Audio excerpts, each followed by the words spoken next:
In this video, we're going to do some detailed shear stress calculations and get a good feel for what the shear stress formula looks like and how it's applied for a given cross section. In this case, we've got an I-beam here with an internal shear force of 50 kilonewtons, which was probably given from a shear diagram or something, and it's pointing upwards on the cross section. And what we want to do is calculate the shear stress at point A, the shear stress at point B, if point B were just in the flange, and then again the shear stress at point B if it were just inside the web, and then the maximum shear stress. Really, we should all know that this maximum shear stress occurs at the neutral axis location. This formula right here is the shear stress formula that's given to us. So one of the first things that you want to do once you have the internal shear force is calculate some of the section properties for the beam. I have the neutral axis, which is 125 millimeters from the bottom. That's pretty simple to calculate just because the whole cross section is symmetric about two planes. Then I went ahead and calculate the moment of inertia about the neutral axis here. I took one large rectangle and subtracted out the holes because they share the same centroid. And here I got this 1.086 times 10 to the 8 millimeters to the fourth. The next thing that we want to do is go ahead and calculate shear stress at the different locations. So to calculate the shear stress at point A, I know what my internal shear force is. I know that this V is 50. I know what I is. The width T is at the location where I want the shear stress. And so in this case here, T would be this entire width here. That would be 150 millimeters. The thing that we really want to find out is this Q, the first moment of area about the neutral axis. So you might have seen it written like this in some books. I kind of like to write it as sum of A prime times dy bar prime. But as long as you understand it's the first moment of area. And what it is you take wherever you're interested in, you take the area either all above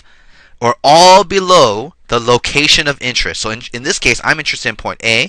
I would take the area all above, which is 0. So in this case, Q is 0, and therefore tau is equal to 0. Hey, that was easy. So the shear stress at point A is 0. Now we want to calculate the shear stress at point B. And we know point B here, right between this transition from the flange to the web here. And the first place we want to calculate is for the flange. So for the flange, what we want is the shear stress here, this tau B, I'll put tau BF, is V cubed over ITF for the flange. In this case here, V is still 50 kilonewtons. The moment of inertia is still 1.086 times 10 to the 8th millimeters to the fourth. And the thickness at point B just inside the flange is the width of the flange here, which is going to be 150 millimeters. So the only thing that's left for us is to calculate QB. Capital QB, or this first moment of area. In this case, I'm interested in my shear stress at point B. I can look at either all the area above or below that location. And in this case, I'm going to look at the area above. This is my A prime that I'm interested in. This is equal to 150 times the thickness of this flange, which I believe was 25 millimeters. And the distance from the neutral axis, which is over here, to the centroid of this A bar prime, and this distance, this would be this Y bar prime or dy bar prime, whatever you would like to call it. And so here QB for the flange is equal to the sum of A prime times Y bar prime, which is going to be 150 millimeters times 25 millimeters times the distance, this Y bar prime, which if you recall, this distance right here is 125 millimeters. So that's going to be 125 minus half the thickness of the flange. And this is going to be 4.219 times 10 to the 5 millimeters cubed.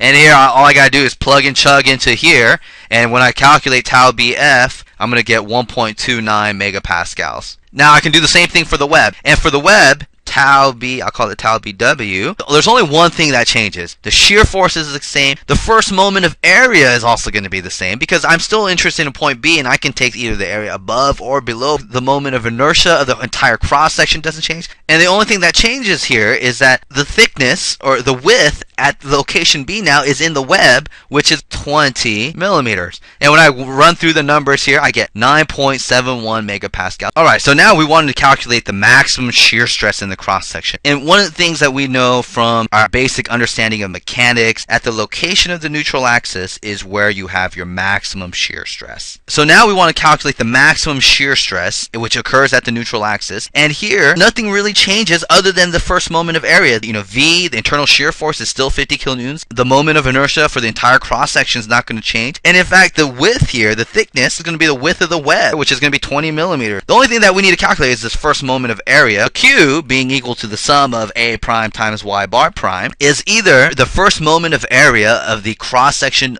or the remaining cross section all above the location or all below the location where I want to calculate the shear stress. And so here I have this first area and I have in purple a second area. And what I want to do is calculate the first moment of area of this, and all I got to do is break up the area. For the blue zone right here, I know that this is my Y bar prime of 1.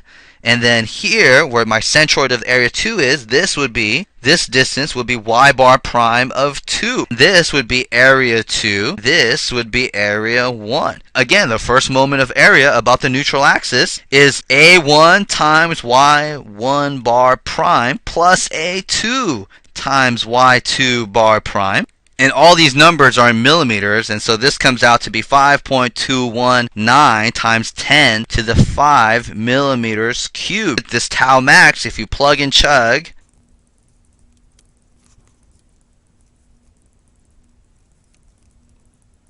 is equal to 12.01 megapascals. And again, you can see as you go down the cross section here, the Q gets larger and larger, and the shear stress is essentially growing. And you have this discontinuity here where the flange goes from a width of the flange to the width of the web, and then you see this jump in shear stress because the width of that cross section decreases. Alright, so now I want to draw my shear stress profile based on some of the calculations that I already made at A, B, and the maximum shear stress. The thing you have to remember when you draw the shear stress profile is two things. One, the shear stress profile is parabolic. Two, the max is at the neutral axis. If you can remember that, you're pretty good.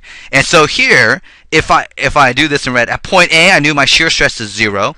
At point B, just inside the flange, I knew my shear stress here is 1.29 megapascals. Then I know that when I go just to the web, I have this jump here, which inside the web here of all the way to 9.71 megapascals. It continues to increase parabolically until you reach a maximum, which I'll draw that right about here, and that value was 12.01 megapascals. And now if I want to, I just remember that it's increasing parabolically, and so here I have like this, I have a discontinuity, a jump, and here it's parabolic again to that point, to 12 megapascals. Again, it's just going to be symmetric as well because the cross section is symmetric. So this is what my shear stress profile looks like, or the intensity of the shear stress at each of these points along the cross section. The direction of the shear stress, though, is like this. Okay, so I draw little arrows for small intensities, and then it increases here, big arrows, and then again little arrows. The size of the arrows are also varying parabolically because